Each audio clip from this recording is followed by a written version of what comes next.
When we last left off, Zaros, the god of fate and control, had lost control for the first time when Tumakin, the leader of the Menethite pantheon, chose to destroy himself and his empire rather than be ruled by Zaros. This caused Zaros to question the nature of his rule, and he left to explore the cosmos again, leaving his empire to stagnate much to the displeasure of one of his greatest generals, a Majorat named Zamorak.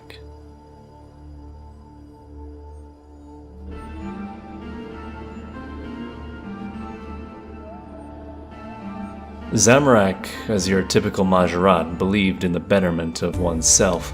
The philosophy is usually inspired by the fact that their kind had to sacrifice their weakest member every 500 years in order to maintain their strength and immortality. But as many Majorat looked to better themselves, Zamorak was one of the only ones to treat this way of life not just as a way for him to survive, but as a philosophy by which all the strong could thrive. Strength through adversity. That was the core of Zamorak's philosophy.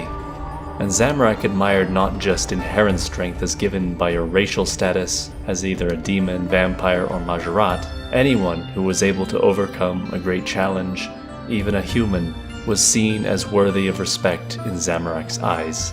What Zamorak detested was leading an empire with an absent leader.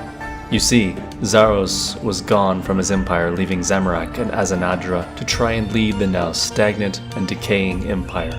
While Azanadra was still fully devoted to Zaros, Zamorak thought that Zaros' initial promises to the Majorat were now revealed to be lies, and so he formed a plan that would overthrow Zaros. First, Zamorak had to secure a way of controlling the flow of information about his actions.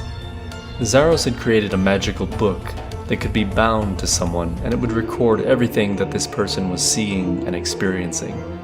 This person would then be assigned to important missions carried out by the Empire, and the information would flow back to the secret police of the Zarosian Empire, known as the Inquisitors. Zamorak created a magical duplicate of this book, and used it to alter the recorded events, essentially showing things that didn't actually happen. This allowed Zamorak to keep Zaros in the dark while carrying out his plans. Next, Zamorak had to find a way to remove the military threat. Zamorak had gained the loyalty of the only human in Zaros' army, a general by the name of Vigora. Vigora had joined his cause because he felt that Zamorak was the only one amongst the immortal elite classes to actually afford him the respect he deserved, instead of mocking him for being human. Vigora carried out the next sequence of Zamorak's plan by diverting a large portion of Zaros' armies into what we now know as Mauritania, but in the Second Age was called Hallowvale, a bastion of Saradominist humans and Icene. The armies were told that they were to intercept a potential military threat that might be encroaching on Zarosian lands. When the forces arrived, though, they found nothing but poor farmers. No military threat at all. Something was wrong. Still able to control the information the Empire received, Zamorak began to try to persuade specific members of his race to his cause. After all, the Majorat flourished in conflict, and he knew which among his kind had felt similarly stagnant. He would then plant the seeds of rebellion in their mind.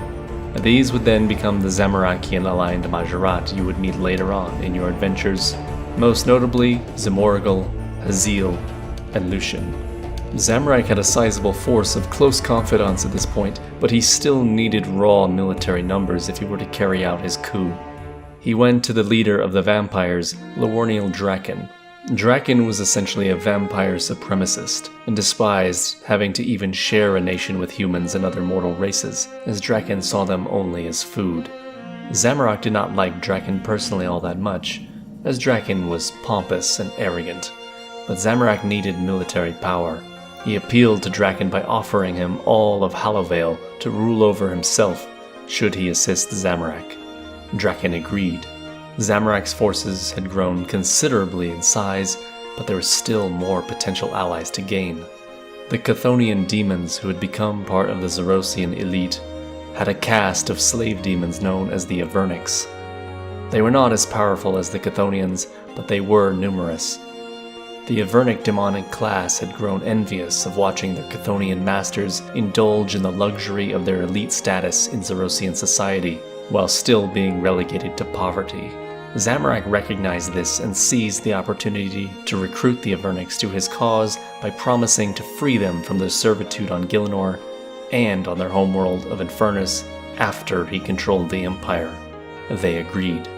Now Zamorak had all he needed to enact his coup. The time was upon them to seize control of the Empire. General Vigora openly declared his support for Zamorak and marched his soldiers to the gates of Sentistan.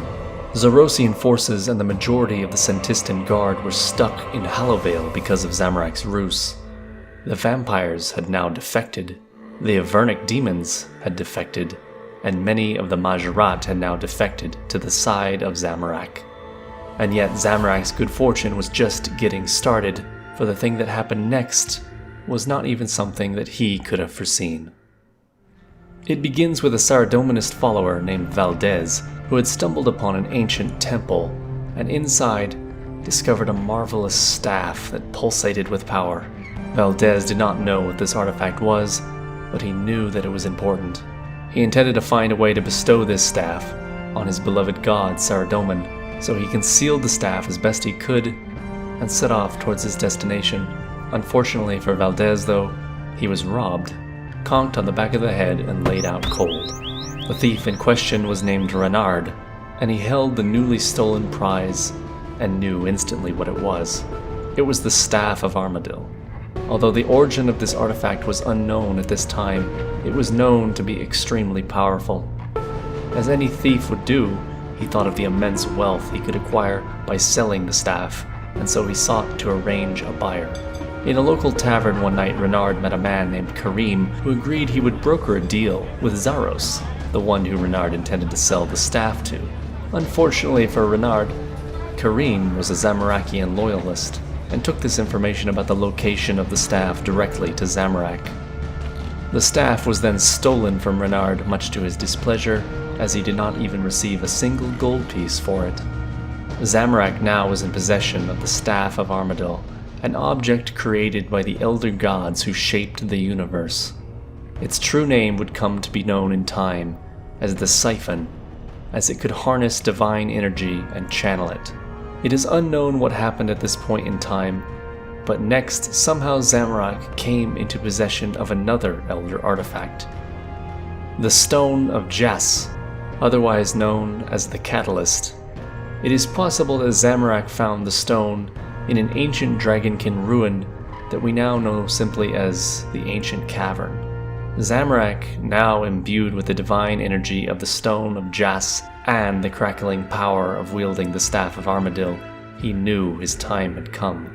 Lawerniel Draken, the Avernic demon named Thamaron, and several Majorat defectors were called to Sentistan under false pretenses, as to not alert the Zarosians of what was about to happen. It was not until Zamorak strode into the throne room that he finally revealed his intentions. Zaros, suddenly made aware of what was happening, teleported back to the throne room where Zamorak demanded that Zaros hand over control of his empire, to which Zaros refused, and then told Azanadra to deal with Zamorak. Unfortunately for Zaros, there was one last little detail which likely caused him to underestimate Zamorak. This tiny detail occurred during the stealing of the Staff of Armadil from Renard the Thief. During the heist, a Saradominist spy named Lanissa saw what had transpired with the staff and informed her superior, a mage named Dalek. Dalek knew that if Zamorak could get rid of Zaros, that it would only help Saradomin, and so Dalek cast a spell of concealment that masked Zamorak's possession of the staff. Because of this, none of the Zarosians knew how powerful Zamorak actually was. Azanadra was easily defeated in combat by Zamorak. It was then he revealed the Staff of Armadil. With the power of both the Siphon and the Catalyst, he charged and leapt at Zaros. It was perhaps Zaros' ignorance of Zamorak's power that caught him off guard, or even his own arrogance, but whatever it was, Zaros, who had tricked ancient demon rulers, killed a Hydra god, and was considered one of the most powerful beings in the universe, faltered for just a second. The staff, acting like a spear in that moment, found the weakness in Zaros' armor and struck true. Since the staff was an artifact used to siphon divine energy, it began to suck the power out of Zaros like a vacuum and channeled it directly into Zamorak. Vigora, who was there in the throne room when all of this took place, described Zaros as simply fading from existence, while Zamorak collapsed in the middle of the throne room and began to convulse as divine energy changed his body. In his final act, Zaros cursed all those who had worked to depose him, either knowingly or unknowingly. Even the poor explorer who found the staff and got knocked unconscious is now cursed for all eternity to walk in the Shadow Realm, unable to speak or hear anyone outside of it. This was the curse of Zaros. With Zaros reduced to his incorporeal form and forced to retreat, the world was about to change radically. Zamorak kept his end of the bargain with the demons, and he traveled to Infernus to wage a war that would free the Avernix from slavery. Years later, the land of Hallowvale would soon fall, as the Laurnial Draken would seek to claim the prize he was promised as well. And although Zamorak may have been powerful, he could not replace Zaros. What would follow would be thousands of years of temporary alliances, betrayal, war, and bloodshed that would become the Godwars. Those still loyal to Zaros, like Azanadra, had to retreat north and sent out a message to the remaining members of the church, claiming that Zaros was not dead, and he would continue to rule from the shadows until he gained enough power to return again and destroy the usurper. But in truth, nobody knew if Zaros would ever return. Hey everyone, thank you so much for watching. Please like the video if you did like it, and if you didn't, downvote the shit out of it. I have to say that when I started making more consistently videos like this back in March, I figured that I would have all the time in the world to make stuff in any order that I saw fit. But I must have been thinking in old school Runescape content development cycles because, well, the story is progressing way faster than I was expecting. The second phase of Elder Godwars is almost here, and there are some things that I really wanted to talk about before all of it ends, mostly because I want to see if some of my theories are correct, but in order for me to talk to you guys about all of that stuff, I feel like I need to bring you up to speed on what the heck is even going on. So that means we're going to have to talk about the origins of the universe, the Dragonkin, the First Age, and I do want to come back to that strange god of the Mwanu I talked about a few months ago in my Curse of the Black Stone video, because even though I had no idea a few months ago, I think we might see that strange god way sooner than we think. Either way, that's all for now. I will catch you guys later. I'm out. See ya.